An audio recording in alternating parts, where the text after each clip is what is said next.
না না না না, অন্য অন্য আবাদে এত লাভ পাওয়া যাবে না। 4, 5, 6, 7, 8, 9 এখন পানি দিলেই মোটা মোটা হবে, পানি দিয়ে সার দিতে হবে, এরকম মোটা মোটা হবে। যে এটার মোটা হবে আপনার যত এরকম মোটা হবে, যে এরকম মোটা হবে, প্রত্যেকটা ঘুরে এরকম মোটা হবে। যারা নতুন কৃষি উদ্যোক্তা হতে চান কিংবা প্রবাস থেকে দেশে এসেছেন কৃষির কোনো কাজ করবেন, তাদের জন্য এই আখ আবাদটা অত্যন্ত লাভজনক একটা আবাদ হতে পারে। আমরা এই চাষির কাছ থেকে জেনেছি আজকে যে আখ আবাদের আদ্যপ্রান্ত, যে জিনিসের বাজারে চাহিদা বেশি এবং সহজে উৎপাদনযোগ্য, সেই জিনিস অবশ্যই একজন উদ্যোক্তার জন্য আশীর্বাদ। আজকে দেখাবো এই ক্ষেতের চাষের আদ্যপ্রান্ত, কিভাবে লাভ হবে, কিভাবে আবাদ হবে, খরচই কত এবং এর কোনো বড় ধরনের সমস্যা আছে কিনা শুনবো আজকের এই চাষির মুখ থেকে। সব মিলে 1 বিঘা জমিতে আপনার খরচ কত হয়েছে? টোটাল আপনার 1 লাখ তো হবে অনুমানিক।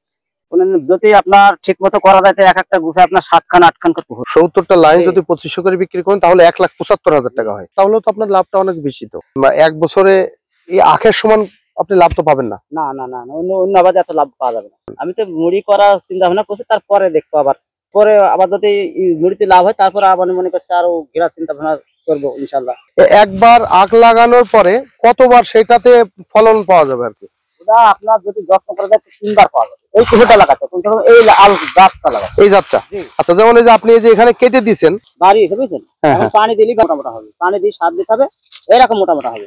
এখন এখানে অলরেডি 4টা বের হয়েছে, 4টা বের হয়ে গেছে। এখন এই জাত থেকে আপনার কমসে কম 7-8 খান কুহুর হবে। এই কুহুর থেকে বাড়ি দেখছেন কি অবস্থা আপনার। এইটা কিন্তু আপনার এই যে এইটার চেয়েও কিন্তু মোটা হবে, আর এটা তো আরো চিকন। হ্যাঁ, যে এটার মোটা হবে আপনার এরকম মোটা হবে, যে এরকম মোটা হবে, প্রত্যেকটা ঘুরে এরকম মোটা হবে। আচ্ছা আচ্ছা, আপনি যদি যত্ন করে করতে পারেন প্রথমের থেকে, এইরকম মোটাই সব কুহুর হবে। এই আছে লাভজনক ফসল। তো এর মাস 2 মাস চলছে, এর মাস অনুমানিক 2 মাস চলছে, বেশি না 10। আচ্ছা আচ্ছা। কিংবা কুহুর লাগালে 8 মাসের ভিতরে আপনি পাবেন, আর মুড়ি রাখলে 6 মাসের ভিতরে পাবেন। এর সার ব্যবস্থাপনা সম্পর্কে আমরা একটু আপনার কাছে জানতে চাই। আর তো অতিরিক্ত লাগে না। আচ্ছা, এই যে আপনি লাগানোর সময় 1 বস্তা, পটাশ 1 বস্তা, হ্যাঁ হ্যাঁ, এই সার দেওয়ার পরে আপনি হয়তো দানা বীজ দেবেন 2 কেজি, হ্যাঁ হ্যাঁ, এই সার তেমন কোনো কালার কিছু নাই। ইউরিয়া সারের পরিমাণ তেমন লাগান মানে খুব কম। আচ্ছা আচ্ছা, এটা সার দেবেন আপনি খুব কম, ওই তারা বেলা দেওয়ার পরে আর দিতে হবে না, মানে যেই কাঠ এই পর্যন্ত হয়ে যাবে তারপর আর দেওয়া লাগবে, খুবই কম। এই আখ চাষের মূল খরচ হচ্ছে এই মাচান ব্যবস্থাটা, মাচান ব্যবস্থা এবং সুতাতে বাঁধা এবং শ্রমিক খরচ। তাই ছাড়া আর হচ্ছে সেচটা দিতে হবে নিয়মিত। সেচ দিতে হবে, সেচ দিলে আপনার পুকুরটা খুব ভালো হবে, লম্বা হবে, যত লম্বা হবে যত মোটা হবে তত আপনার পয়সা দিতে হবে।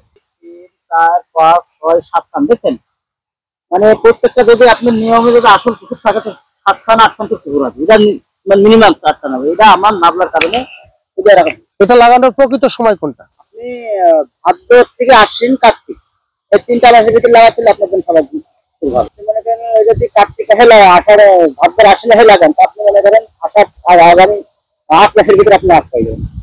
এবং 8 মাসে আবার যখন গুঁড়া কাটা হবে তখন তো ওখান থেকে আবার 6 মাসের ভিতরে আবার মনে করেন 6 মাসে পাবেন। আপনি যদি আগড়ি পুকুর করতে পারেন তো আপনার প্রত্যেকটা জ্বরে এরকম মাশাআল্লাহ মাশাআল্লাহ 9টা করে হবে। আর এটা জাতটার কি নাম মনে আছে? এটা জাত লাল গান্ডারি।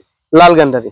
আচ্ছা, নতুন উদ্যোক্তা যারা এরকম আখ চাষ করতে চায় তাদের জন্য আপনার বার্তাটা কি? তাদের জন্য কি লাভজনক হবে এটা? অবশ্যই লাভজনক। তার কারণ হচ্ছে লাভজনক, আমরা চাষি মানুষ, মানে 1 বিঘে ধান করি গম করি আপনার যে পরিমাণ লাভ হবে তার চেয়ে এখানে 4 গুণ লাভ বেশি, মানে 4 গুণ তার চেয়ে বেশি লাভ। মনে করেন একখান কুকুর 50 টাকা 60 টাকা এসে বিক্রি করতে পারবে, 30 টাকা 40 টাকা এসে মিনিমাম 30 টাকা ভালো কুকুর 30 টাকা নিচে বিক্রি করতে পারবে না।